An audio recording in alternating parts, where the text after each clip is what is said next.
साथियों, सब चिल्ला रहे हैं कि नीट का पेपर लीक हो गया, लेकिन ये लीक नहीं सैलाब है, जो बिहार के शोक कोसी नदी के टूटते बांध जैसा मामला बन गया है, जिसकी मार हर 2-4 साल में लाखों परिवार झेलते हैं। चलिए आज बिना किसी लाग लपेट के सीबीआई, ईओयू और विभिन्न समाचार पत्रों के और अन्य मीडिया रिपोर्ट्स के आधार पर जानते हैं कि इस पूरे मामले की शुरुआत कहां से हुई और सिंडिकेट किस तरह आगे बढ़ा। जैसे ही इस पूरे महा घोटाले का 2024 में खुलासा हुआ तो विपक्षी पार्टियों और कुछ नेताओं द्वारा एग्जाम कैंसिल कर दोषियों को सजा देने की मांग होने लगी। जैसे ही झारखंड के हजारीबाग ओएसिस स्कूल का नाम सामने आया, कुछ लोगों की प्रतिक्रियाएं बदल गई। एकदम से हालात बदल गए और जज्बात बदल गए, क्योंकि इसमें नाम ही कुछ ऐसा आया। सीबीआई की जांच और कई अन्य मीडिया रिपोर्ट्स के मुताबिक इस स्कूल के प्रिंसिपल अहसानुल हक और वाइस प्रिंसिपल इम्तियाज आलम पर आरोप है कि उन्होंने सुपरिटेंडेंट और कोऑर्डिनेटर की भूमिका में उन एग्जामिनेशन बॉक्सेस की डिजिटल और फिजिकल सुरक्षा में सेंध लगाने में मदद की, जिनमें क्वेश्चन रखे हुए थे।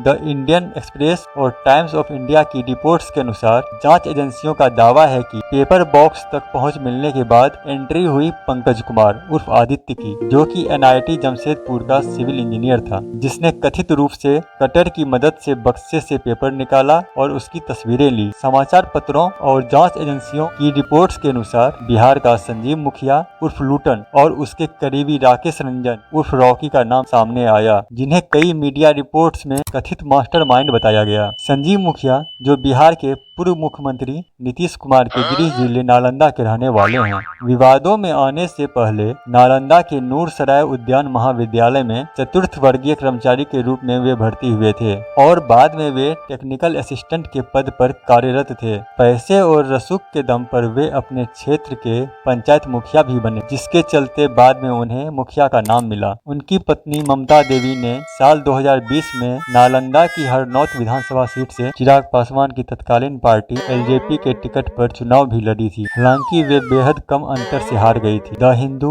एनडीटीवी और अन्य मीडिया रिपोर्ट्स के अनुसार संजीव मुखिया का नाम देश के कई बड़े परीक्षा घोटालों से जुड़ा रहा है। साल 2010 में ब्लूटूथ डिवाइस के जरिए परीक्षाओं में हाईटेक नकल कराने वाले गिरोह में उनका नाम सामने आया था। एनडीटीवी और मीडिया रिपोर्ट्स के अनुसार 2016 में पीएससी द्वारा आयोजित सिपाही भर्ती परीक्षा पेपर लीक मामले में उन्हें गिरफ्तार किया गया था। 2017 में पटना के पत्रकार नगर में नीट पेपर लीक में भी उनके गैंग का नाम सामने आया था। यानी नीट घोटाले का मामला 2017 में भी सामने आया। बिहार लोक सेवा आयोग द्वारा बिहार शिक्षा भर्ती परीक्षा TRE 3 पेपर लीक मामले में भी उनका बेटा डॉक्टर शिव कुमार उर्फ बिट्टू भी आरोपित बनकर जेल गया था। इन घटनाओं के बाद सोशल मीडिया और राजनीतिक बहस का रुख फिर से बदलता हुआ दिखाई दिया, यानी कि फिर से हालात और जज्बात बदल गए, क्योंकि जिस राजनीतिक पार्टी या जातियों के लोग का नाम आता वो लोग साइडलाइन हो जाते और प्रदर्शनकारियों की संख्या इस तरह घटते चली गई। इस घटनाओं के बाद सोशल मीडिया और राजनीतिक बहस का रुख फिर से बदलता हुआ दिखाई दिया। इसके बाद जो नाम आया उसके बाद तो इस तरह हालात और जज्बात बदला कि लगा कुछ हुआ ही नहीं, क्योंकि इसके बाद पेपर हल करके बेचने के आरोपों में एंट्री होती है सिकंदर यादवेंदु की, जो बिहार सरकार में जूनियर इंजीनियर के पद पर तैनात थे।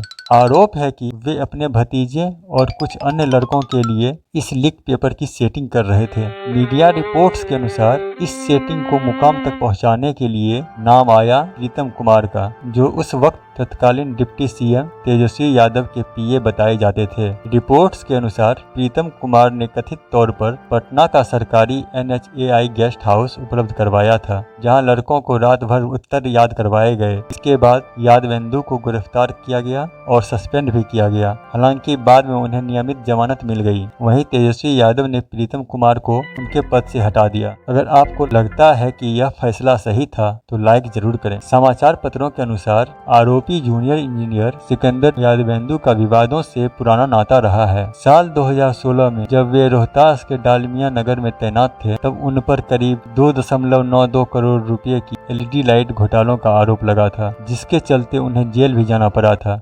हालांकि बाद में उन्हें जमानत मिल गई।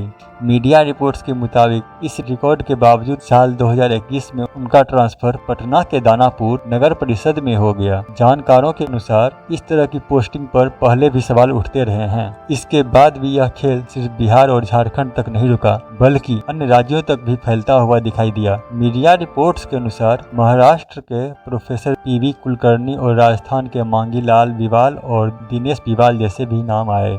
कुछ तस्वीरों में ये लोग बीजेपी नेताओं के मंच पर दिखाई दिए, लेकिन भारतीय जनता युवा मोर्चा ने स्पष्ट किया कि वे किसी राजनीतिक पद पर नहीं हैं। लेकिन इस तरह कई युवा नेता जो कि कोई न कोई क्राइम में संलिप्त रहते हैं और किसी नेता के मंच पे आ जाते हैं, तो ये एक दुर्भाग्यपूर्ण बात है, क्योंकि ऐसे युवा नेता अपने आप को विधायकों से कम नहीं समझते। मीडिया रिपोर्ट्स के अनुसार मांगीलाल बिवाल और दिनेश बिवाल ने हरियाणा के गुरुग्राम के यश यादव से कथित रूप से मोटी रकम में पेपर की डील की और छात्रों तक इसे पहुंचाया। बार बार कुछ उपनाम और जातियों के आने से सोशल मीडिया पर कई लोग इसे जातिगत और राजनीतिक एंगल देने लगे, लेकिन अभी तक यह जाति और राजनीति से जुड़ा कोई ठोस आधिकारिक तथ्य सामने नहीं आया। कुछ लोग इसे गुरुग्राम के तेजस्वी यादव के सलाहकार संजय यादव से भी जोड़ने का प्रयास कर रहे थे, जिसकी अभी तक कोई आधिकारिक पुष्टि नहीं हुई है, क्योंकि यश यादव वहीं के थे। अब इस पूरे घटनाक्रम पर लोगों का कहना है कि हर सिस्टम ऐसा ही है, जहां बड़ी मछली छोटी मछलियों को निगल जाती है। लेकिन मेरा मानना यह है कि जब तक समाज में शॉर्टकट और गलत तरीके से सफलता पाने की मानसिकता रहेगी, तब तक ऐसे सिंडिकेट पनपते रहेंगे। और अगर विरोध प्रदर्शन करने वाले ही अपने जाति और राजनीतिक लोगों को देखकर पीछे हटने लगेंगे, तो कोई भी मामला का समाधान नहीं हो पाएगा। यह वीडियो विभिन्न मीडिया रिपोर्ट्स और जांच एजेंसियों के सार्वजनिक जानकारी पर आधारित है। कई मामले अभी भी न्यायालय में है। धन्यवाद।